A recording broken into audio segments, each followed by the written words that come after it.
Hello, everybody. Welcome to another episode of Simply Finance with Shane White. This is the first time I've done a solo one with video in a while. So if you're watching this on YouTube or want to bounce over, the video is up over there.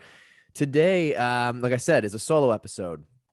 So for all of you maybe newer to the podcast, what this means is I'm not interviewing anybody today, but I am talking about a topic that is right in line with what we talk about on here a lot, which is going from 0 to 1. One of the things that I hear about, and honestly, it's been an idea that I've had to talk about for a little while because I've run into this same issue, and I feel like some of the questions I get from people who listen are in this general sphere, which is how to get started. Um, you know, especially in the founder series, as you guys can, if you've listened to very many of these episodes, there are a lot around going from 0 to 1, how these people have gone from an idea or a concept to actually launching a brand or a product and starting a business. And for anyone who hasn't done that, I know it sounds very intimidating. I know even myself hearing some of these stories, it definitely sounds intimidating. And I thought it'd be fun just to kind of walk through what I've learned, my perspectives on this. Obviously, I'm not a professional in this space. This podcast is really the biggest thing that I've started on my own. And there are some similarities, though. We've talked about it a little bit too, especially in some of the episodes with some of these founders. There's just inherently going to be some reoccurring topics about going 0 to 1, which I think is really helpful and it's good for you guys to hear. So, yeah, we'll just jump in. So, I think the first thing, and this one I wanted to address first because this is something that I always dealt with. My wife is great at it kind of explaining this to me in a helpful way over the years. And I think I've finally found some ways to help this part of the process. And what that means is just, or really the first part I wanted to hit on is just the overwhelming feeling of starting anything, right? So let's say you want to start something, no matter that whether that's a brand, a product, etc. You first have to have an idea, right? And most people, if you read anything about business books or a lot of the people on here, they're trying to solve a problem. So I think that's probably one of the best things you can do. Either try to solve a problem. So whether you notice a problem, you hear of a problem, you research a problem, or two, you got to be either or. I think it's probably better if you're this and you're solving a problem, but you got to be passionate about it. So I mean, there's also a lot of people bringing products to life that aren't necessarily solving just one problem, but maybe they're finding a product or creating a product that's going to fit in what's called a white space, or just a section of the industry where there's maybe things similar, but this is a gap in the market where a product's not solving or really bringing to life something for a certain type of consumer. So the first thing is just figuring that out. But once you get that down and you figure out kind of like what you want to pursue, that first part is a little bit magic, right? Like I can't sit here and tell anyone how you come up with good ideas. That's the part of, I would say, entrepreneurship. That is the magic, right? So you got to come up with that. That could take a long time, and you're gonna have a lot of really bad ideas, and hopefully a couple good ones. But that's really the first part. The second part, though, and this is what I think the bulk of this episode today will be around, is how do you go from, okay, cool, I want to do this, to how do you start and how do you get started? This is where I always get stuck, and it becomes overwhelming. I know I've heard lots of stories from folks who feel like this is the part that gets overwhelming. You see all of you think you're just constantly thinking about all the things you need to do.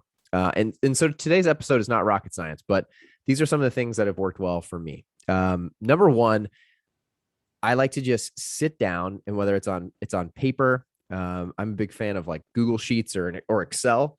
And I just try to it's really like a brainstorm exercise. And it's just writing down anything and everything you can think of that would be a step into bringing something to life. So for example, let's say we're going to launch, I'm just going to make something up here. Let's say we're going to launch a seasoning company. Okay. What are some things you need to do? Well, you need a logo. You need a name. You need to come up with a container. You need to actually come up with what the seasoning would be, right? So within that, maybe there's subtasks, right? There's probably some R&D, there's some testing, there's some getting samples out to people. There is deciding if you're going to launch a website. So you got to make a website. You got to, you know what I'm saying? You can start that simple. And it's just like, you're just writing out or typing out anything and everything that you could possibly have to do.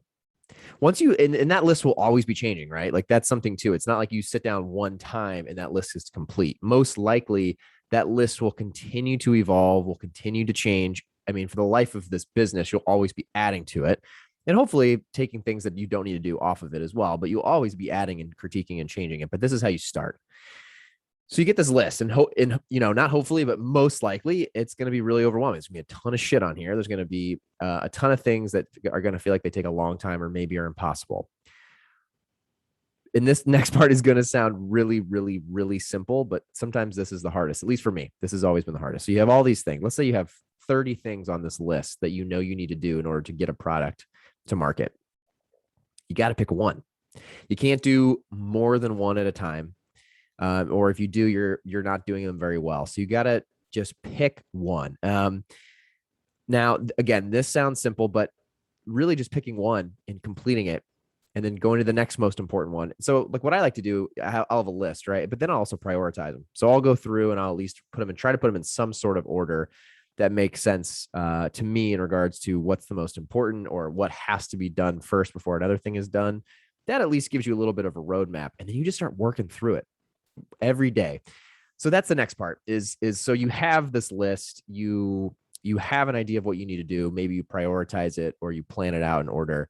The next part is just jumping in, right? It's just taking one at a time. I've told the story on this podcast before that for me, starting a podcast felt very overwhelming. Some of the things I remember going through was I would always Google like how to start a podcast. And a lot of the things out there were like really high-end professional rundowns of like the products you needed and the processes and the software. And that's always what stopped me in the past was like, I'd go down this rabbit hole. I'm like, oh my God, this is number one, very expensive. Number two, it's a ton of work around things I don't know. So I need to like train myself before I even make these purchases. So then I started kind of like reverse engineering it and figuring out how I can bring a simpler product to market quicker. And a good example of this is a lot of these recordings you guys see are actually just done in Zoom. So the video is a Zoom video that I record and then edit and then re-upload to all the different platforms.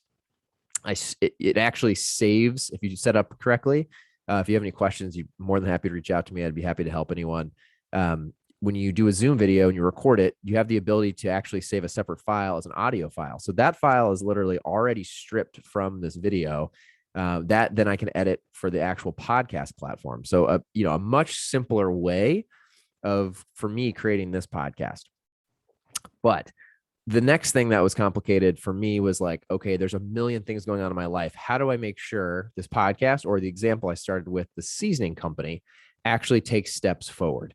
I've tried lots of different things here. The key thing, and another example I've shared in this podcast before, is to get the podcast off the ground.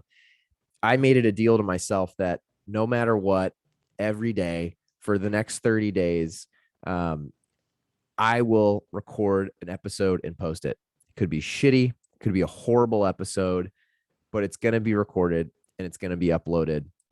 And then that checks the box. That's a great way to get started. So it's like, maybe you want to make sure, hey, for the next 7 days, I have to do one thing per day for this new business idea.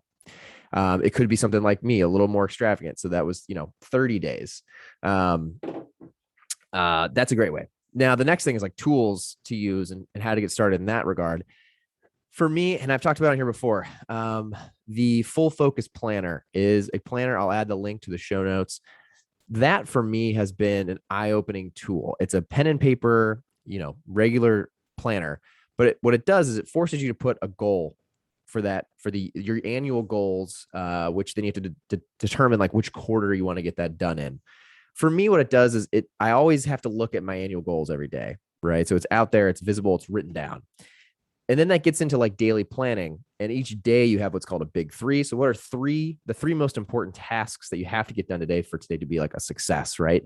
And then you can write all your other tasks below. It helps you prioritize those first three. I always want to like knock out at least one or two of those before lunch. That's just me. And that makes me feel like I'm on track to have a very productive day. But a tool like that for me has been a huge unlock because it's shown me in the past where I was busy all the time, day, night, maybe, but I wasn't actually working on things that were helping me build towards my goals. I was just doing shit. And that's not the same. You got to be doing shit that's helping you build toward a goal. So for this seasoning company or, the podcast specifically, I made sure even if there was a bunch of really important things in other parts of my life that had to be done today, maybe those things I wouldn't put into my big three, but I would make sure I put like one thing for that seasoning company or the podcast or whatever it is you want to start ended up in my big three. That way, at least I knew one thing today for that goal was going to get done. And it doesn't have to be monumental. That's like the last big thing I wanted to hit on. It's not like you need to put on there, create a website or like create and finish a website. That is something that could take weeks or months. And it's going to be really disheartening if you put these huge, enormous goals out in front of you to get completed every single day. You need small, attainable tasks each day that help build just little tiny pieces of the pie that by doing that builds to getting a big check mark done for a week or a month. I'm telling you, I've been doing this type of exercise since really almost a year. So really towards the end of Q3 of 2020, I've been using a full focus planner and just kind of doing this with the things I'm working on.